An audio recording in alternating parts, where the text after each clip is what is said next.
Elfwine. Elfwine, filho de Adwine, era um anglo-saxão que nasceu na Inglaterra no ano 869 d.C. Quando Elfwine tinha apenas 9 anos, seu pai velejou aos mares, mas seu navio nunca retornou. Devido aos constantes ataques dos vikings dinamarqueses em sua infância, ele fugiu com sua mãe da região em que moravam, Somerset, se mudando para West Wales. Lá, Elfwine aprendeu o idioma galês e muito sobre a construção de barcos. Depois de adulto, Elfwine retornou para Somerset para servir o rei Eadweard durante o período de guerras. Em seu tempo servindo o exército do rei, ele velejou várias vezes até a cidade de Wales e também para a Irlanda.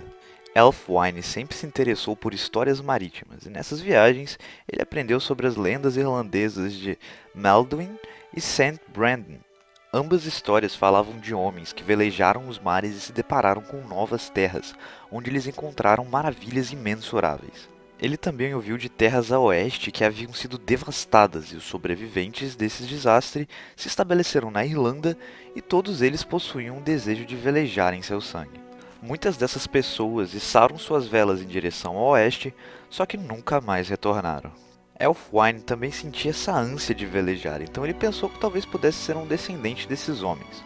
Durante o outono do ano 915 d.C., vikings atacaram um pequeno vilarejo de Trailwine, em Somerset. Eles acabaram sendo rechaçados de lá, e Elfwine conseguiu roubar um de seus barcos durante a noite. Na manhã seguinte, Elfwine disse a seu amigo mais próximo, Porlock, que pretendia velejar naquele barco em direção ao oeste e talvez encontrar o reino perdido do rei Sheaf, que é uma lenda inglesa que conta sobre esse rei que havia aparecido como um bebê em um pequeno barquinho flutuando na costa da Inglaterra vindo do oeste.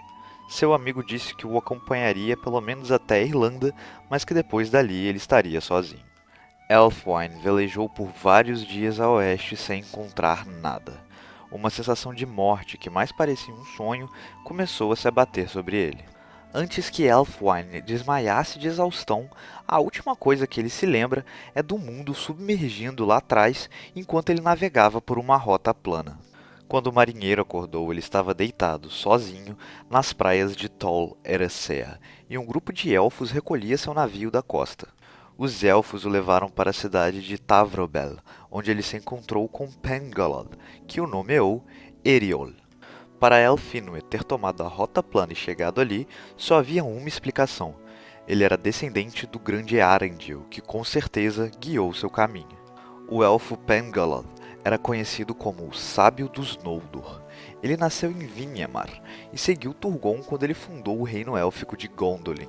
Após a queda de Gondolin, Pengalod foi para as fozes do rio Sirion, assim como muitos outros sobreviventes das inúmeras tragédias que se abateram por todas as partes de Beleriand. Lá, ele começou a registrar toda a história dos elfos e homens da Terra-média durante a Primeira Era. E assim ele continuou fazendo durante toda a Guerra da Ira e durante a Segunda Era, quando ele viveu sob o comando de Gil-galad em Lindon. Alguns dizem que ele foi o único elfo que teve permissão para entrar em Khazad-dûm, e talvez até mesmo aprendido a língua secreta dos anões, o Khush-dûl. Após a grande campanha de Sauron durante a Segunda Era, Pengalod deixou a Terra-média e velejou ao oeste, até Tol Eressëa. E agora ele estava mostrando todo o seu trabalho para um homem mortal pela primeira vez. Elfwine aprendeu tudo sobre a Era dos Valar através dos contos Ainun Lindale e Lammas. Ele leu o livro dourado dos Elfos, que contava do tempo deles sob a luz das árvores de Valinor. Leu o Quenta Silmarillion, que contava toda a saga das Silmarils, assim como Narn e Hrin-Húrin, que ilustrava a tragédia dos filhos de Húrin. E ele leu também os Anais de Aman e de Beleriand, que registraram toda a história do mundo até o fim da Primeira Era. Elfwine eventualmente retornou à sua casa na Inglaterra, onde ele traduziu tudo o que havia aprendido do Quenya para o inglês arcaico. Nessa tradução, diversas alterações foram necessárias, como por exemplo, o texto sobre a queda de Númenor se tornou a queda de Atlantis. Embora nos dias atuais muitas das transcrições de Elfinwë sobre os tempos inominados sejam consideradas meras lendas, seus descendentes ainda experienciam visões e memórias perdidas dessas eras longínquas, e um deles resolveu